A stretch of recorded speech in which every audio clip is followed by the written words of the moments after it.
I say the President.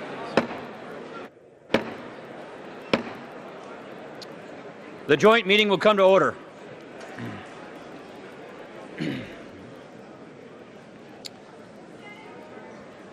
The chair appoints as members of the committee on the part of the House to escort His Excellency Emmanuel Macron into the chamber. The gentleman from California, Mr. McCarthy. The gentleman from Louisiana, Mr. Scalise. The gentlewoman from Washington, Ms. McMorris Rogers. The gentleman from Ohio, Mr. Stivers. The gentleman from Georgia, Mr. Collins. The gentleman from Missouri, Mr. Smith. The gentleman from North Carolina, Mr. McHenry. The gentleman from California, Mr. Royce.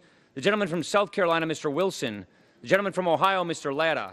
The gentlewoman from California, Ms. Pelosi. The gentleman from Maryland, Mr. Hoyer. The gentleman from South Carolina, Mr. Clyburn. The gentleman from New York, Mr. Crowley. The gentlewoman from California, Ms. Sanchez. The gentleman from Georgia, Mr. Lewis. The gentleman from California, Mr. Schiff. The gentleman from Massachusetts, Mr. Keating. The gentleman from New York, Mr. Meeks. The gentlewoman from Florida, Ms. Murphy. And the gentlewoman from Connecticut, Ms. Esty. The President of the Senate, at the direction of the body, appoints the following senators as members of the committee on the part of the Senate to escort His Excellency Emmanuel Macron, the President of the French Republic, into the House chamber. The senator from Kentucky, Mr. McConnell. The senator from Texas, Mr. Cornyn. The senator from Missouri, Mr. Blunt. The senator from Colorado, Mr. Gardner. The senator from Tennessee, Mr. Corker. The senator from Arkansas, Mr. Bozeman. The senator from Arkansas, Mr. Cotton. The senator from Illinois, Mr. Durbin. The senator from Washington, Mrs. Murray. The senator from Vermont, Mr. Leahy. The senator from Minnesota, Ms. Klobuchar. The senator from Wisconsin, Ms. Baldwin. The senator from New Jersey, Mr. Menendez. And the senator from Delaware, Mr. Coons. Members of the Escort Committee will exit the chamber through the lobby doors.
Mr. Speaker, the Acting Dean of the Diplomatic Corps.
Mr. Speaker, the President's Cabinet.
Mr. Speaker, the President of the French Republic.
Members of Congress, I have the high privilege and the distinct honor of presenting to you His Excellency Emmanuel Macron, the President of the French Republic.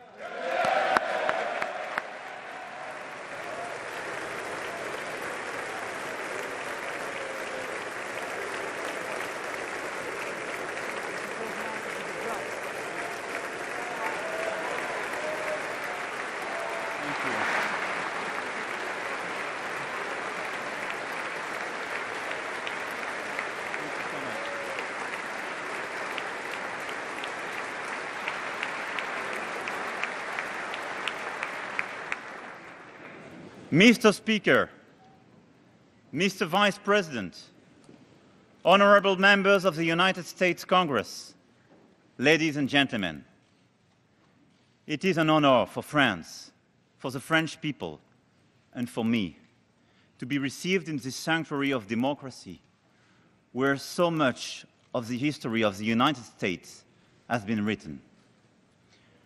We are surrounded today with images, portraits, and symbols, which remind us that France has participated with heart in hand in the story of this great nation. from the very beginning.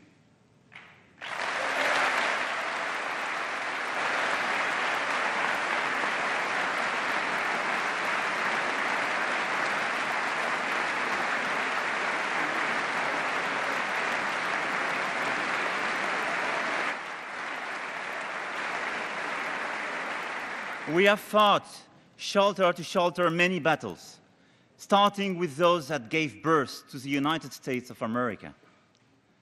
Since then, we have shared a common vision for humanity.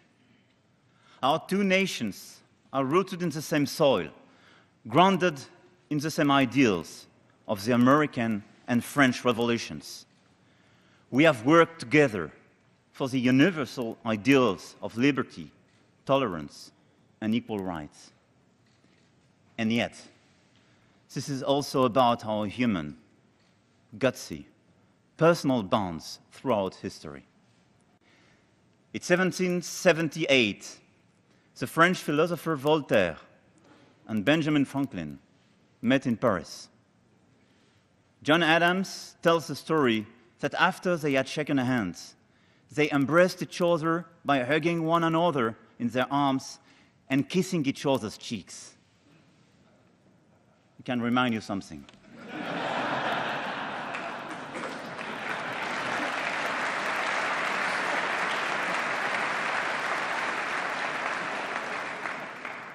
And this morning, I stand under the protective gaze of Lafayette, right behind me.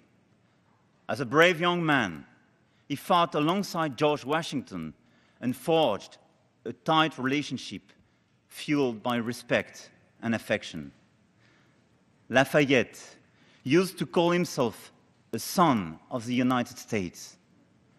And in 1792, George Washington became a son of America and France when our First Republic awarded citizenship to him.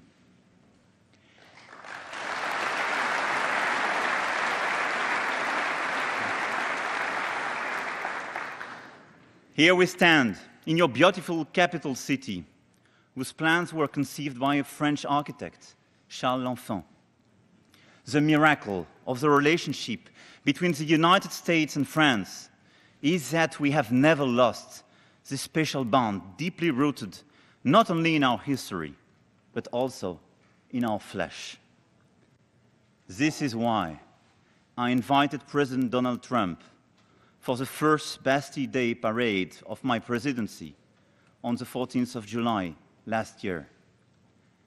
Today, President Trump's decision to offer France his first state visit to Washington has a particular resonance because it represents the continuity of our shared history in a troubled world. And let me thank your President and the First Lady for this wonderful invitation to my wife and myself.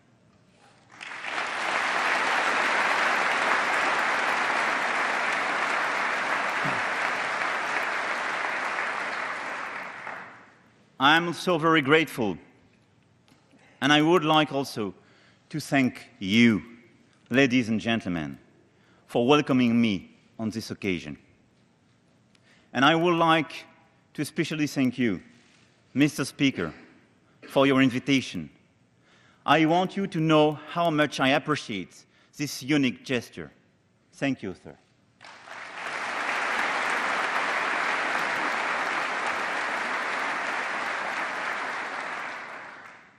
The strength of our bonds is the source of our shared ideals. This is what united us in the struggle against imperialism during the First World War. Then, in the fight against Nazism during the Second World War. This is what united us again during the era of the Stalinist threat, and now we lean on that strength to fight against terrorist groups. Let us, for a moment, transport ourselves to the past. Imagine, this is July the 4th, 1916. Back then, the United States had not entered World War I, And yet, a young American poet enlisted in the ranks of our foreign legion because he loved France and he loved the cause of freedom. This young American would fight and die on Independence Day at Bellois-en-Santerre, not far from Amiens, my hometown, after having written these words, "I have a rendezvous with death." The name of this young American was Alan Seeger. A statue stands in his honor in Paris.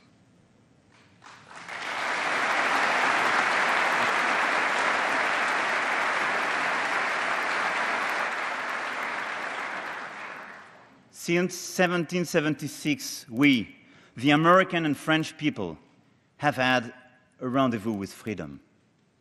And with it comes sacrifices.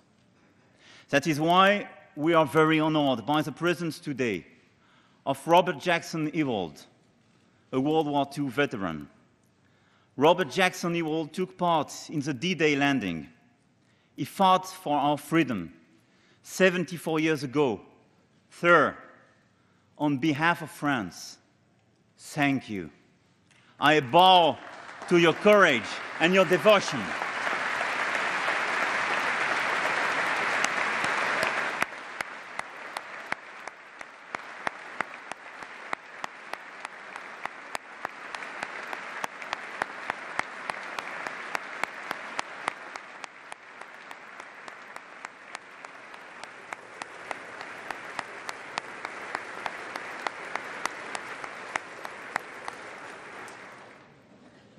In recent years, our nations have suffered wrenching losses simply because of our values and our taste for freedom. Because these values are the very ones those terrorists precisely hate. Tragically, on September the 11th, 2001, many Americans had an unexpected rendezvous with death. Over the last 5 years, my country and Europe also experienced terrible terrorist attacks. And we shall never forget these innocent victims, nor the incredible resilience of our people in the aftermath. It is a horrific price to pay for freedom, for democracy. That is why we stand together in Syria and in the Sahel today, to fight together against these terrorist groups who seek to destroy everything for which we stand. We have encountered countless rendezvous with death because we have this constant attachment to freedom and democracy.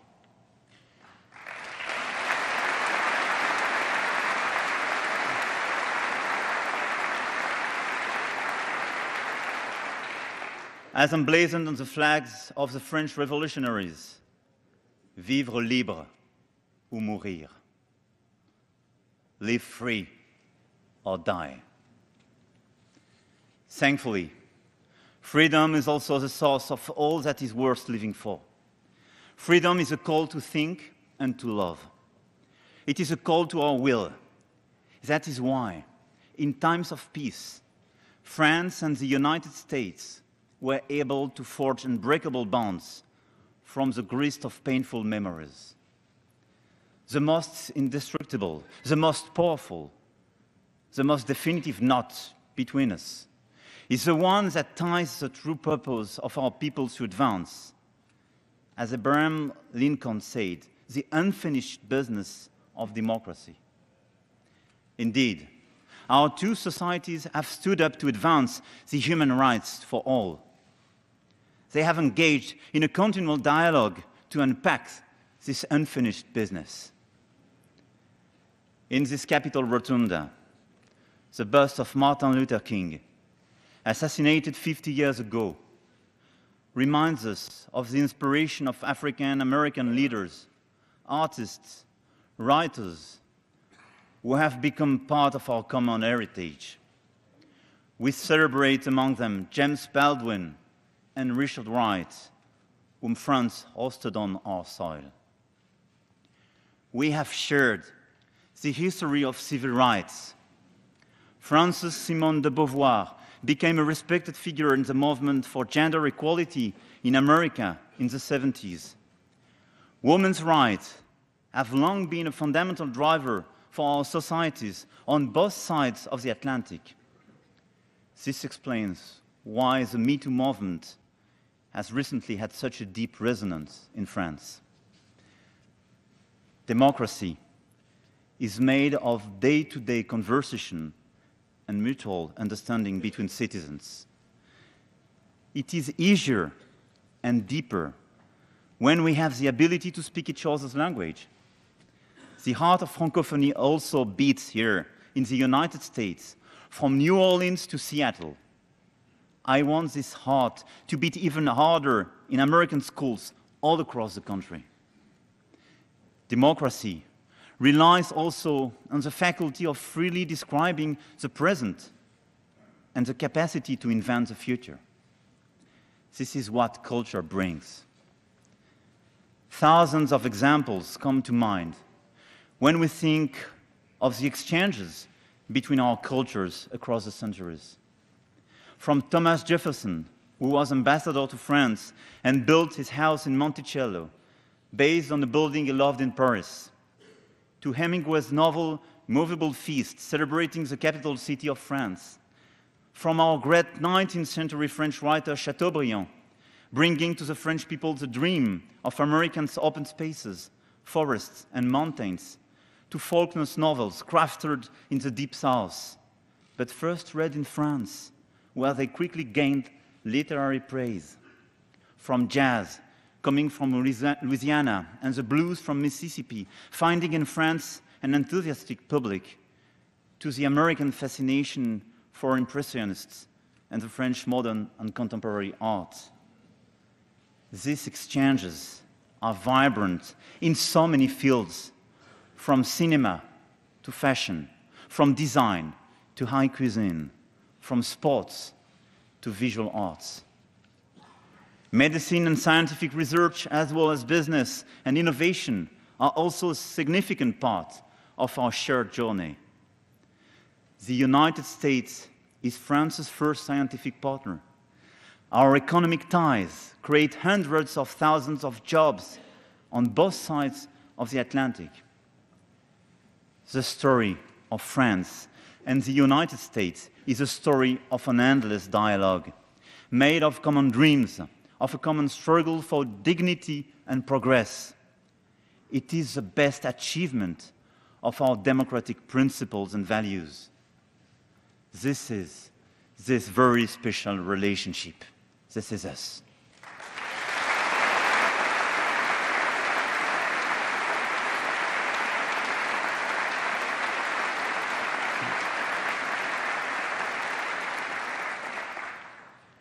But we must remember the warning of President Theodore Roosevelt. Freedom is never more than one generation away from extinction. We didn't pass it to our children in the bloodstream. It must be fought for, protected, handed on for them to do the same.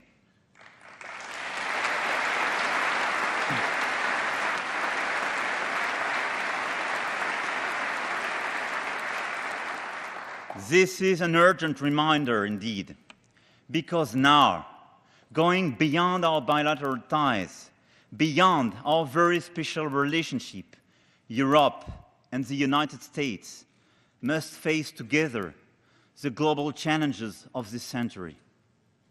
And we cannot take for granted our transatlantic history and bonds. At the core, our Western values themselves are at risk. We have to succeed facing these challenges, and we cannot succeed in forgetting our principles and our history. In fact, the 21st century has brought a series of new threats and new challenges that our ancestors might not ever have imagined.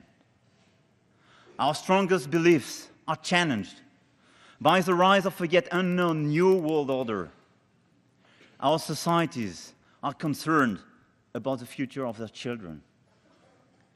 All of us gathered here in this noble chamber, we, elected officials, all share the responsibility to demonstrate that democracy remains the best answer to the questions and doubts that arise today. Even if the foundations of our progress are disrupted, we must stand firmly and fight to make our principles prevail.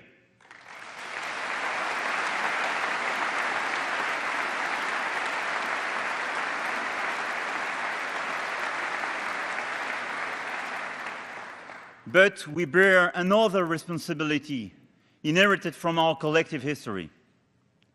Today, the international community needs to step up our game and build the 21st century world order based on the perennial principles we established together after World War II. The rule of law, the fundamental values on which we secured peace for 70 years, are now questioned by urgent issues that require our joint action. Together, with our international allies and partners, we are facing inequalities created by globalization, threats to the planet, our common good, attacks on democracy through the rise of illiberalism, and the destabilization of our international community by new powers and criminal states. All these risks aggrieve our citizens. Both in the United States and in Europe, we are living in a time of anger and fear because of these current global threats. But these feelings do not build anything.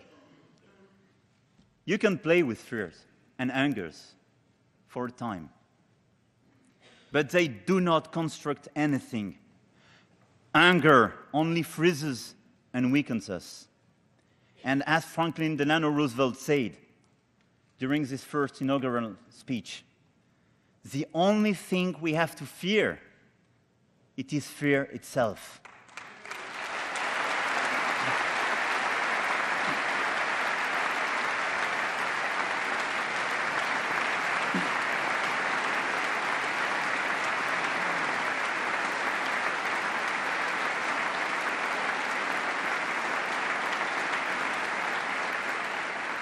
Therefore, let me say we have two possible ways ahead. We can choose isolationism, withdrawal, and nationalism. This is an option. It can be tempting to us as a temporary remedy to our fears. But closing the door to the word will not stop the evolution of the word. It will not douse but inflame the fears of our citizens. We have to keep our eyes wide open to the new risks right in front of us. I'm convinced that if we decide to open our eyes wider, we will be stronger. We will overcome the dangers.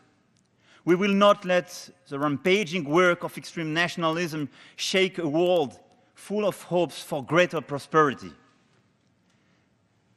It is a critical moment. If we do not act with urgency as a global community, I am convinced that the international institutions, including the United Nations and NATO, will no longer be able to exercise a mandate and stabilizing influence. We would then inevitably and severely undermine the liberal order we built after World War II. Other powers, with a stronger strategy and ambition, will then fill the void we would leave empty. Other powers will not hesitate 1 second to advocate their own model to shape the 21st century world order. Personally, if you ask me, I do not share the fascination for new strong powers, the abandonment of freedom, and the illusion of nationalism.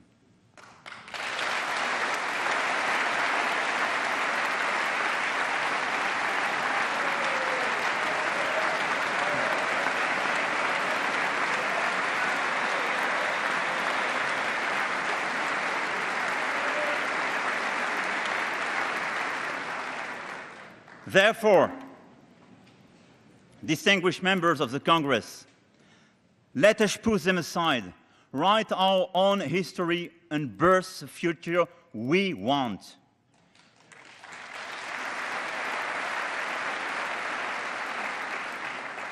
We have to shape our common answers to the global threats that we are facing. The only option then is to strengthen our cooperation. We can build the 21st century world order based on a new breed of multilateralism, based on a more effective, accountable, and results-oriented multilateralism, a strong multilateralism.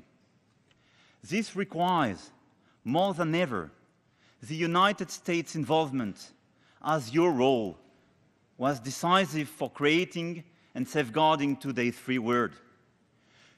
The United States is the one who invented this multilateralism.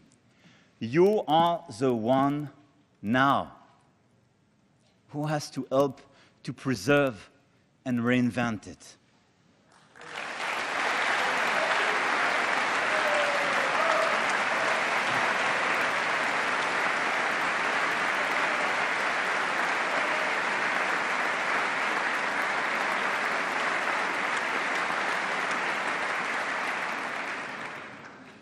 This strong multilateralism will not outshine our national cultures and national identities.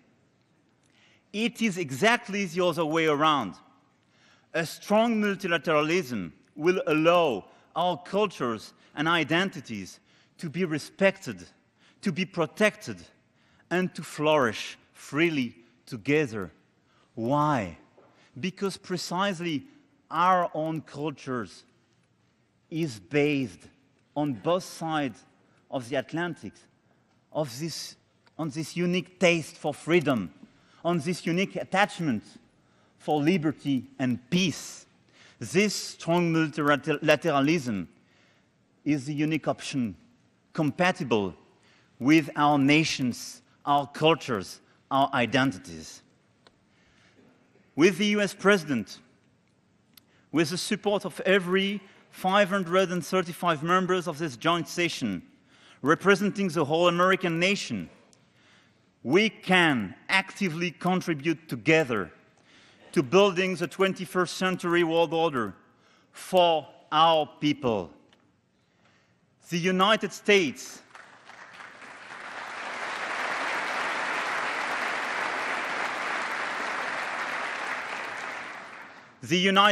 and Europe have a historical role in this respect, because it is the only way to defend what we believe in, to promote our universal values, to express strongly that human rights, the rights of minorities, and shared liberty are the true answer to the disorders of the world.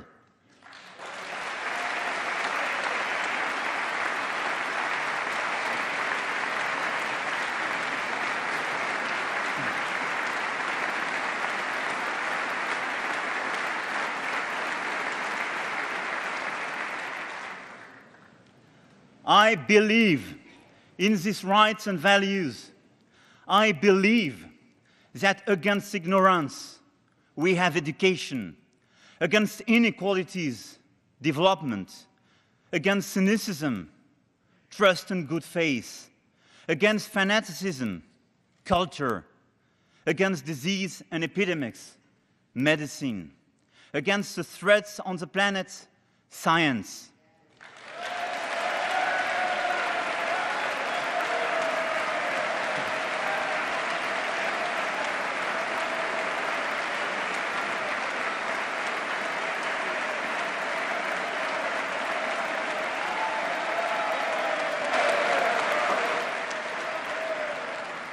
I believe in concrete action. I believe the solutions are in our hands. I believe in the liberation of the individual and in the freedom and responsibility of everyone to build their own lives and pursue happiness. I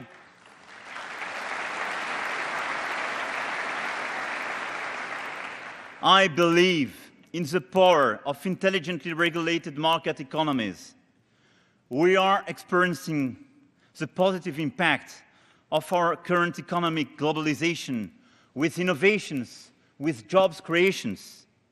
We see, however, the abuses of globalized capitalism and digital disruptions, which jeopardize the stability of our economies and democracies. I believe facing these challenges requires the opposite of massive deregulation and extreme nationalism. Commercial war is not the proper answer to these evolutions.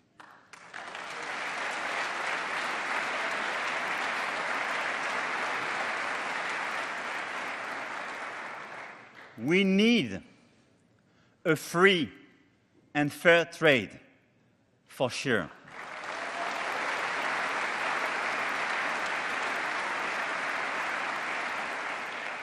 A commercial war opposing allies is not consistent with our mission, with our history, with our current commitments for global security.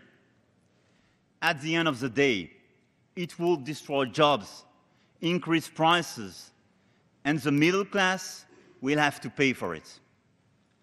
I believe we can build the right answers to legitimate concerns regarding trade imbalances, excesses, and overcapacities by negotiating through the World Trade Organization and building cooperative solutions.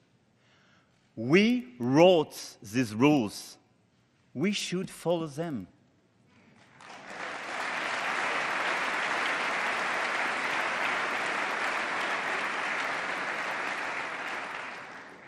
I believe we can address our citizens' concerns regarding privacy and personal data.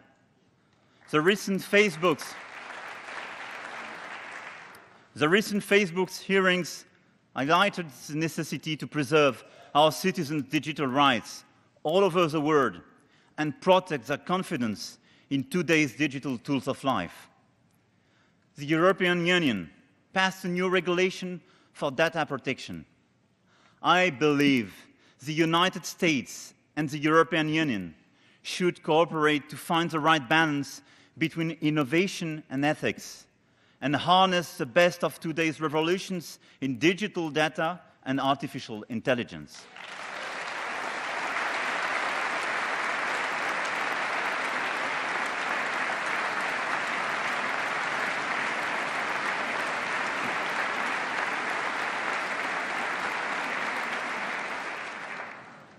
I believe facing inequalities should push us to improve policy coordination within the G20 to reduce financial speculation and create mechanisms to protect the middle class interests.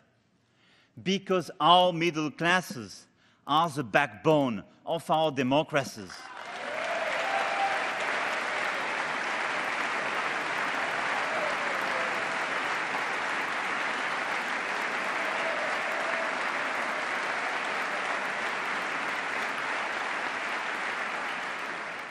I believe in building a better future for our children, which requires offering them a planet that is still habitable in 25 years.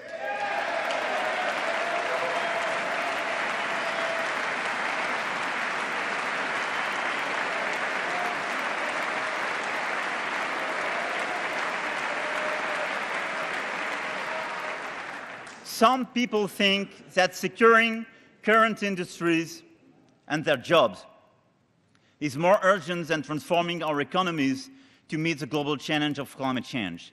I hear these concerns, but we must find a smooth transition to a low-carbon economy.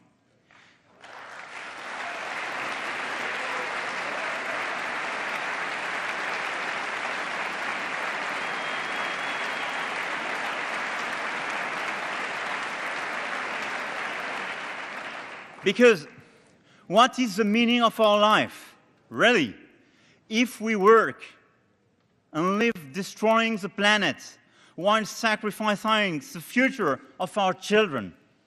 What is the meaning of our life if our decision, our conscious decision, is to reduce the opportunities for our children or grandchildren?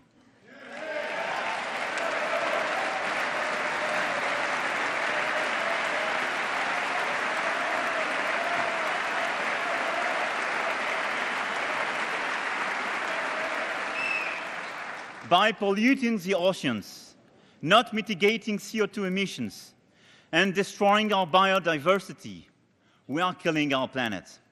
Let us face it, there is no planet B.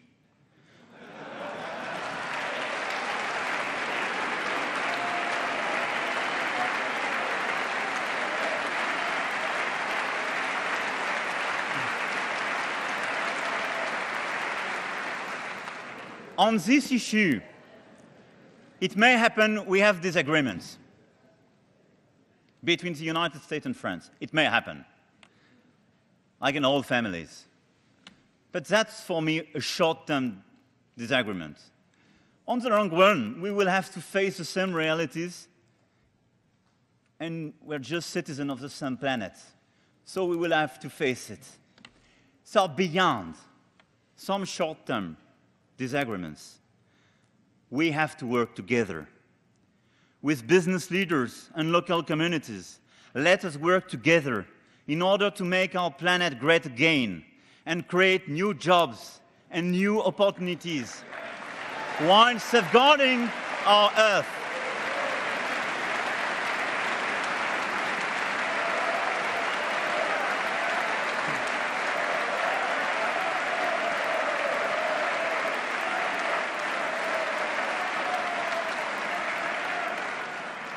And I'm sure one day the United States will come back and join the Paris Agreement. And I'm sure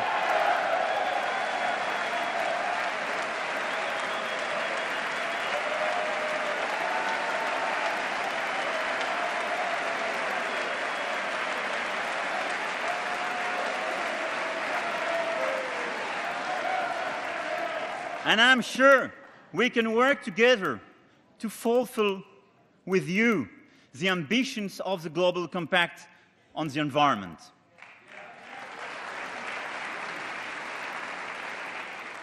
Ladies and gentlemen, I believe in democracy. Many of our forebears were slain for the cause of freedom and human rights. With the great inheritance they gave us comes the responsibility to continue their mission in this new century and to preserve the perennial values handed to us and assure that today's unprecedented innovations in science and technology remain in the service of liberty and in the preservation of our planet for the next generations. To protect our democracies, we have to fight against the ever-growing virus of fake news, which exposes our people to irrational fear and imaginary risks.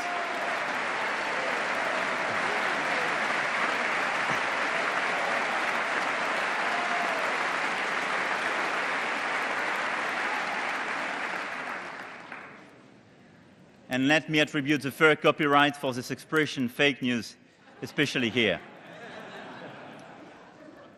Without reason, without truth, there is no real democracy, because democracy is about true choices and rational decisions. The corruption of information is an attempt to corrode the very spirit of our democracies.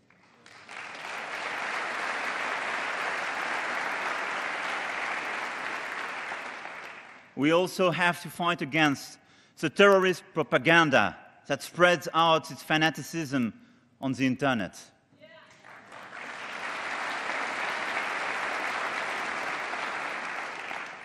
It has a gripping influence on some of our citizens and children. I want this fight to be part of our bilateral commitment, and we discussed with your President the importance of such an agenda. I want this fight to be part of the J7 agenda because, here again, it deeply harms our rights and shared values. The terrorist threat is even more dangerous when it is combined with the nuclear proliferation threat. We must therefore be stricter than ever with countries seeking to acquire the nuclear bomb. That is why France supports fully the United States in its efforts to bring Pyongyang through sanctions and negotiations towards denuclearization of the Korean Peninsula.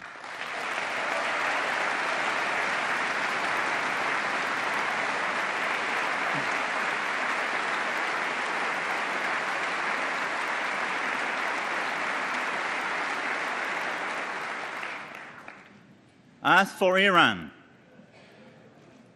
our objective is clear. Iran shall never possess any nuclear weapons.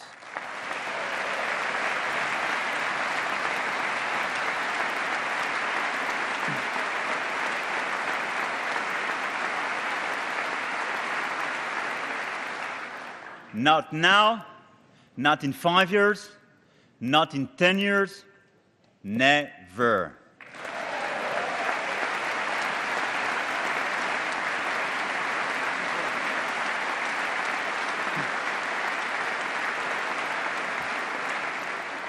But this policy should never lead us to war in the Middle East. We must ensure stability and respect sovereignty of the nations, including that one of Iran, which represents a great civilization. Let us not replicate past mistakes in the region. Let us not be naive on one side. Let us not create new wars ourselves on the other side.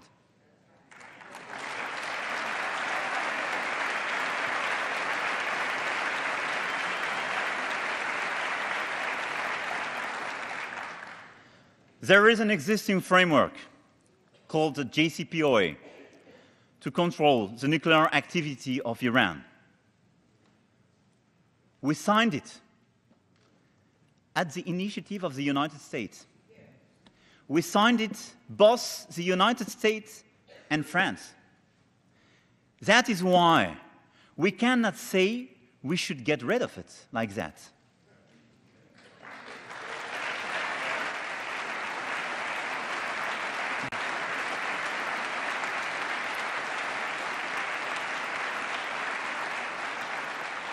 But it is true to say that this agreement may not address all concerns, and very important concerns. This is true. But we should not abandon it without having something substantial and more substantial instead. That's my position.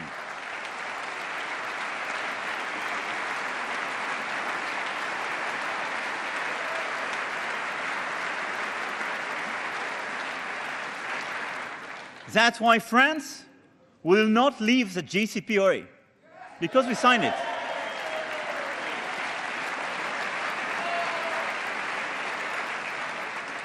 Your president and your country will have to take in the current days and weeks its own responsibilities regarding this issue.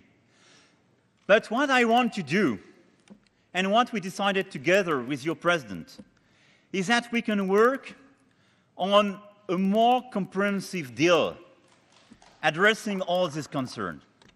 That is why we have to work on this more comprehensive deal based, as discussed with President Trump yesterday, on 4 pillars. The substance of the existing agreement, especially if you decide to leave it. The post-2025 period, in order to be sure that we will never have any nuclear activity for Iran.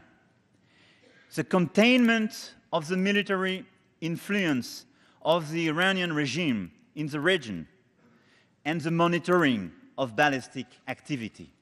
I think these 4 pillars, the one I addressed in front of the General Assembly of the United Nations last September, are the one which cover the legitimate fears of the United States and our allies in the region.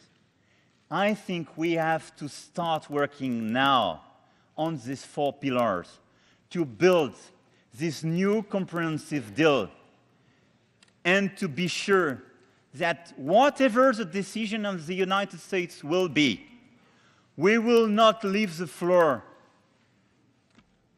to the absence of rule. We will not leave the floor to these conflicts of powers in the Middle East. We will not fuel ourselves in increasing tensions and potential war.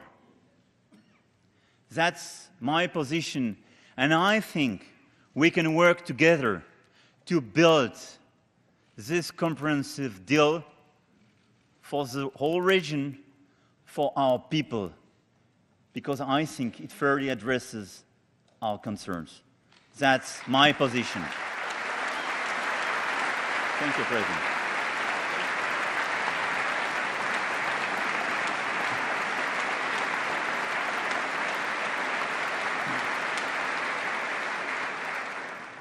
And this containment, I mentioned in one of these pillars, is necessary in Yemen, in Lebanon, in Iraq, and also in Syria. Building a sustainable peace in a united and inclusive Syria requires, indeed, that all powers in the region respect the sovereignty of its people and the diversity of its communities. In Syria, we work very closely together. After prohibited weapons were used against the population by the regime of Bashar al-Assad 2 weeks ago, the United States and France, together with the United Kingdom, acted to destroy chemical facilities and to restore the credibility of the international community. This action was one of the best evidence of this strong multilateralism.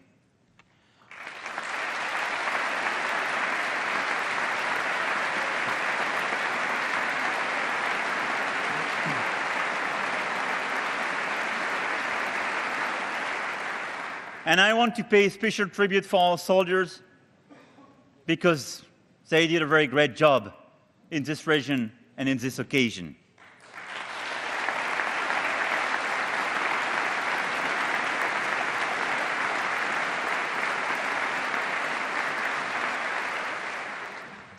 Beyond this action, we will together work for humanitarian solution on the short term, on the ground, and contribute actively to a lasting political solution to put an end to this tragic conflict.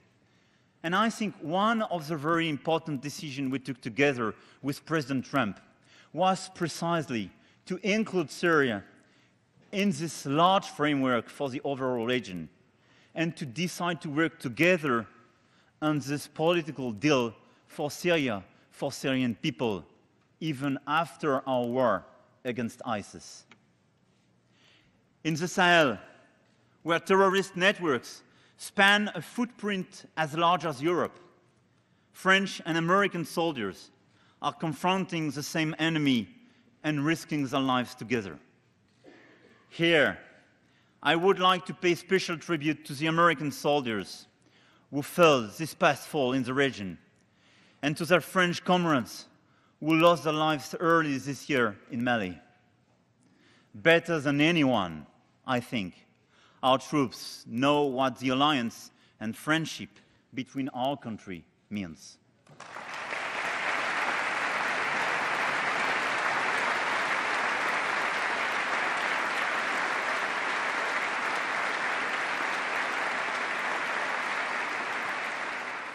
I believe facing all these challenges, all these fears, all this anger, our duty, our destiny is to work together and to build this new, strong multilateralism.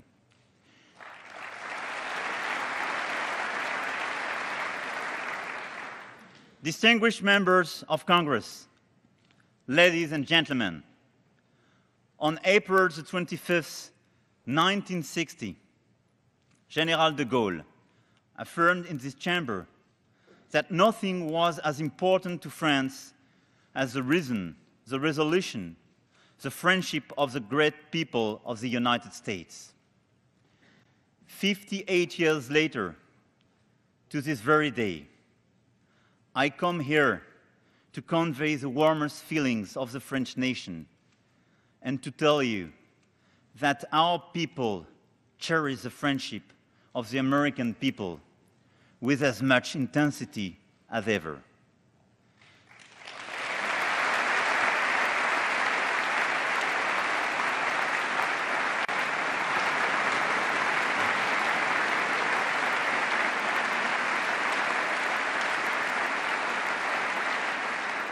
The United States and the American people are an essential part of our confidence in the future, in democracy, in what women and men can accomplish in this world when we are driven by high ideals and an unbreakable trust in humanity and progress. Today, the call we hear is the call of history. This is a time of determination and courage. What we cherish is at stake. What we love is in danger. We have no choice but to prevail. And together, we shall prevail.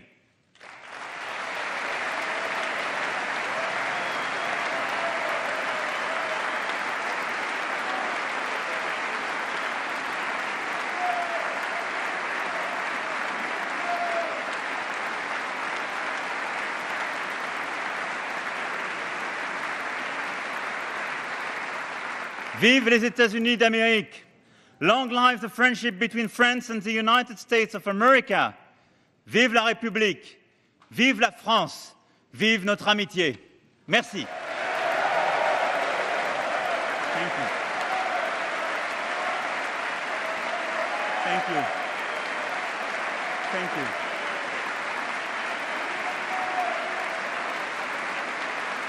Thank you. Thank you.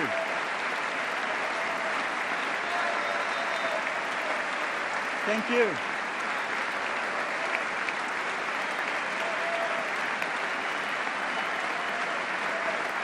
Thank you very much.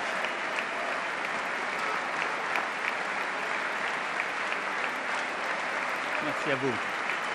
Merci à vous. Merci à vous.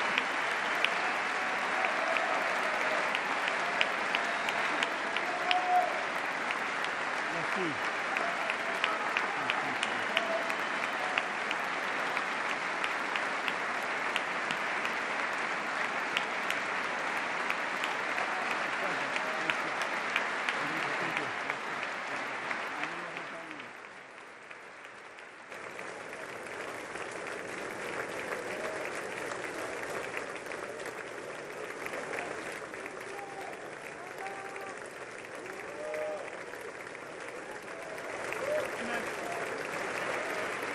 To you.